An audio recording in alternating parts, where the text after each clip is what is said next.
Hello, a very warm welcome to Middle East Matters. I'm Sanam Shantier. Coming up on this week's programme, the first after the summer break, a roller coaster ride for Iran-US relations.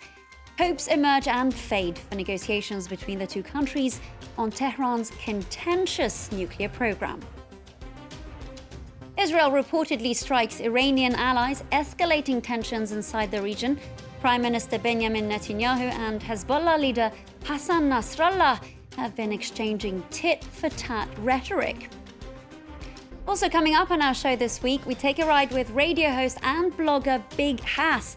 The Saudi national is supporting up-and-coming regional artists while also raising awareness of autism. Thank you for watching. Now, it's been a roller coaster week for US-Iran relations, with France's President Emmanuel Macron trying to play peacemaker. The Iranian foreign minister was invited to meet with political leaders on the sidelines of the G7 summit in Biarritz. Donald Trump then announced that he would be open to a meeting with his Iranian counterpart to discuss the unraveling nuclear deal. But then came the stumbling block. Hassane Rouhani has said that Washington must first lift sanctions before any talks can take place. President Hassane Rouhani's comments on Tuesday were like a cold shower to those hoping for a quick meeting between the Iranian leader and Donald Trump. There will be no encounter before the U.S. revises its position on sanctions. Take the first step. Lift all illegal sanctions. If you don't do this, the lock will remain closed. On Monday, the Iranian president seemed to defend a potential meeting with Trump in a bid to heal the economy. U.S. sanctions have badly hit Iran. Washington has pressured its allies and multinational companies to ostracize the country. President Trump's goal? Pressing Iran so much it would be forced to accept new concessions on its nuclear deal with international powers. Among them, restricting the country's ballistic missile program and ending its involvement in regional conflicts. When French President Emmanuel Macron invited Iranian Foreign Minister Mohammad Javad Zarif to the G7 summit, Donald Trump appeared confident Iran's leader was ready to meet with him. I think Iran wants to get their situation straightened out. Now, is that based on fact or based on gut? That's based on gut. But they want to get their situation straightened out. However, the U.S. leader has repeatedly refused to lift sanctions on Iran.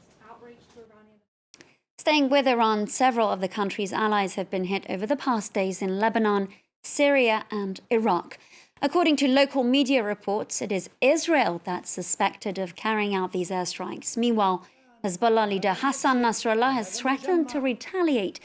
Prime Minister Benjamin Netanyahu, for his part, has issued his own warning. Israel knows how to pay back its enemies.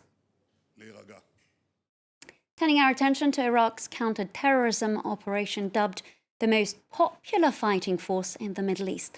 Launched in 2003 by U.S. Special Forces, it first earned the name Dirty Brigades for allegedly arresting civilians on sectarian or political grounds. But over the span of a decade, it has earned international acclaim for spearheading the fight against the Islamic State group. Here's a report from our team on the ground. Graduation day at Iraq's counter-terrorism service. After 6 months of intense training, around 400 new fighters joined the ranks of the country's most prestigious fighting force. CTS rose to fame for leading the fight against the Islamic State group. Its battlefield gains have drawn hundreds of thousands of applicants. Around the world and in the Arab nations, the counter-terrorism service has made a name for itself thanks to its heroes and fighters. They gave us many martyrs. They freed many areas. They freed the Iraqis. This success came at a high cost. CTS has been tight-lipped about its casualties, but analysts estimate it lost around half of its fighting force during the 4-year war. In an exclusive interview with France 24, its top commander said rebuilding it will take time. In operations in Mosul, especially in the tight quarters of the old city, the fighters were forced to leave the vehicles and advance on foot towards the terrorists. This requires a fighter who doesn't fear death, and that's not easy. only a fraction of those who apply make it through the grueling selection process pictured here. For a month, cadets must endure physical and psychological pressure. That is followed by specialized technical training, partly provided by Western coalition partners such as France. The role of the Narvik task force is to support the Iraqis in increasing their operational capacity with regard to high-precision shooting, the fight against improvised explosive devices, and the provision of first aid. Such skills are needed as the force faces its next challenge. The IS group has returned to its insurgent roots, and with that, CTS is also reverting to its old mandate. Rather than functioning like a regular army as it did during the war, it now conducts targeted raids. Every day, every week, we conduct tasks in the field and high-caliber operations to search for and capture the terrorists. Abu Bakr al-Baghdadi, the leader of the IS group, has managed to evade arrest thus far. Even if captured, these men know that the fight would be far from over. The US-led coalition estimates that 14,000 to 18,000 jihadists remain in Syria and in Iraq.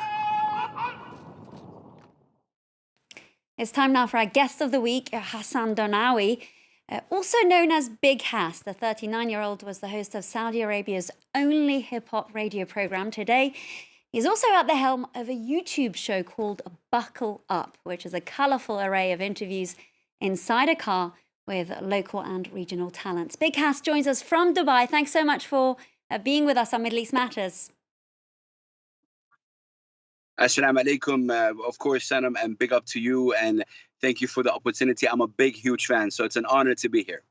Hass, hip-hop music in Saudi Arabia. Now, we know that authorities in this ultra-conservative kingdom once imprisoned an artist for making a hip-hop video. How did you manage to get around those sort of restrictions? You were doing this back in 2011. Yeah, it was definitely, hard work. My passion definitely proved that I was able to do that. It took me about 3 months to convince the radio that I want to do this. I'm not doing anything wrong against my religion, against my country. Hip-hop is a voice of the voiceless. Hip-hop is a tool to express yourself. And Arabic hip-hop is something that needs to be pushed and supported. So I was actually sick of what the FM radio is being playing, and the same 10, 15 songs, and that pushed me to create something like that. And I had a lot of fight back at the beginning. Fight back at the beginning, and at some point you were called an infidel. Yes. Actually, it was the first message that I received on the radio. So I'm saying, Assalamu alaikum, everybody. Hello, welcome to the show. I do the show in English and Arabic. And I got a message saying, you're an infidel because you are taking an American culture and putting it on us. And at that point, I saw two roads. Do I quit? Do I continue? And I decided to continue. And, 8, 9 years later, alhamdulillah, I was proven right that, I did something really great. And now, I'm very honored and proud to be one of the few voices that supports Arabic rap and hip-hop. But did you have to tone it down a little bit briefly, if you can tell us, Hass? Because, of course, hip-hop music does have a lot of profanities, and we are talking about an extremely conservative country here. 100%. It was difficult. I really had to manipulate my way, if you can say. I had to push things the right way. I wouldn't say I toned it down. I think I was able to talk the language of what maybe the authorities, I believe in revolt. I believe in lyrical revolt. I wasn't saying anything or talking about anything that would revolt against, obviously, a government or a nation. I was talking about a lyrical revolution using rap. And that could be social issues, community issues. And yes, Arabic rap has some political issues. Those, sadly, could not get the airtime that I really wanted to push. But, hopefully one day that will happen. Now, Hass, you've got your fingers in many pies. Let's take a look at one of your projects. Here's a clip from Buckle Up. Look what I got. Yo, look at that. You have to see the one, though. Okay, oh, does it hurt? No. Look at the camera right there. Astaghfirullah. These guys are funny. Hass, tell us a little bit about Buckle Up. This is in part a result of some restrictions that you were facing filming, but it's also because you are very passionate about creating a musical platform. 100%. I created Buckle Up because I wanted to do interviews on the go, and it's in the car. There's no need for lighting. There's no need for permission. I just get in the car, pick up my guest, and we talk. And it's also a podcast format, and it has been really going really great. And of course, it's not just about the music, is it? You're also using your platform to spread autism awareness. That is, for me, the most important thing that I do. My son is my hero, and autism is not a disease, it's a way of life. So I use my platform as a hip-hop radio show to also say and push that autism is not a disease, it's a spectrum, it's a way of life. It could be different, but he's my hero, and I'll do anything for my kid. Shout out to my son, Ahmed. I love you. Hassane Dennaoui, Big Hass, thank you so much for taking the time to speak to us here on Middle East Matters. And of course, thank you as always for watching the show. Stay tuned.